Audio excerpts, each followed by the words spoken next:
तर आपण निर्णय केला महाराष्ट्राच्या इतिहासातला, मला या निमित्ताने सांगितलं पाहिजे, आज आपल्या सरकारनं आपल्या महिलांकरता त्या ठिकाणी आपण निर्णय केला। आज आपण पाहतो वेगवेगळ्या प्रकारच्या योजनांच्या माध्यमातून महिलांचं सक्षमीकरण आपण सुरू केलं।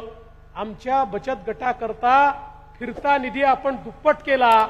आज मला सांगताना आनंद वाटतो, महाराष्ट्रामध्ये 65 लाख बचत गटाला आपण जवळजवळ 8-8.5 हजार कोटी रुपये त्या ठिकाणी दिलेले आहेत। आणि बचत गटांना पैसे देताना आनंद याकरता होतो, सगळ्या बँका सगळ्या सोसायट्या म्हणतात आम्ही बचत गटालाच पैसे देऊ। म्हटलं का? म्हणाल्या बचत गटाच्या महिला कधीही पैसे बुडवत नाही, दिलेला एक एक पैसा त्या आम्हाला परत करतात, त्यामुळे त्यांना दुप्पट पैसे द्यावे लागले तरी आमची तयारी आहे। महिलांच्या हाती पैसा गेला, संसाराचे कल्याण होतं आणि अर्थव्यवस्थेचे कल्याण होतं। त्यामुळे वेगवेगळ्या महिला केंद्रित योजनांच्या माध्यमातून आमचे बचत गट असतील, आमच्या उमेद असेल, आमच्या वेगवेगळ्या त्या ठिकाणी योजना असतील की ज्याच्या माध्यमातून एक सक्षमीकरण करणं आपण या ठिकाणी सुरू केलेलं आहे। आणि यातच आपली सगळ्यात महत्त्वाची योजना मुख्यमंत्री माझी लाडकी बहीण योजना। या योजनेच्या अंतर्गत आपण दर महिन्याला 1500 रुपये बहिणींच्या अकाउंटमध्ये त्या ठिकाणी टाकतोय। अरे आता 1.5 कोटी बहिणींना याचा फायदा थेट त्यांच्या खात्यामध्ये पैसा जातोय। 3000 रुपये जवळजवळ 1.25 कोटी खात्यांमध्ये गेलेले आहेत। उर्वरित खात्यांमध्ये देखील पैसा जायला सुरुवात झालेली आहे।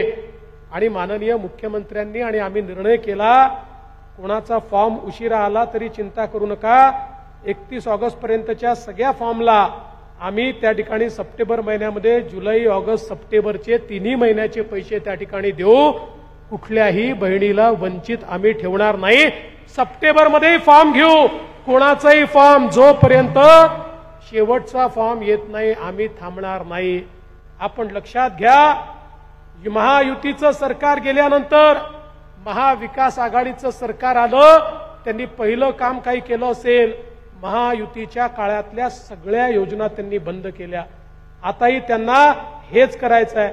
आम्हाला निवडून द्या म्हणतात, आम्ही सरकारमध्ये येतो म्हणतात, हे सरकारमध्ये आल्यानंतर पहिलं काम काही करतील तर लाडकी बहीण योजना बंद करून टाकतील, मोफत गॅस सिलेंडरची योजना बंद करून टाकतील, मोफत शिक्षणाची योजना बंद करून टाकतील। पण काळजी करू नका, बहिणींचे आशीर्वाद भावांच्याच पाठीशी आहे।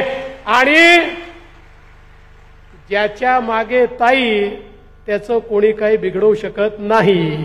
त्यामुळे तुमच्या आशीर्वादानं याही वर्षी, पुढच्याही वर्षी, त्याच्या पुढच्याही वर्षी, त्याच्याही पुढच्या वर्षी सातत्याने ही योजना सुरूच राहील। आम्ही काही झालं तरी ही योजना बंद करू देणार नाही।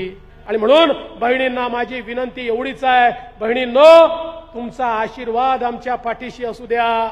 तुमचा आशीर्वाद जर आमच्या पाठीशी असला तर तुमच्याकरता काम करण्यापासून आम्हाला कोणीच रोखू शकणार नाही। आणि म्हणून तुमचा आशीर्वाद द्या एवढीच विनंती करतो आणि माझं बोलणं संपवतो।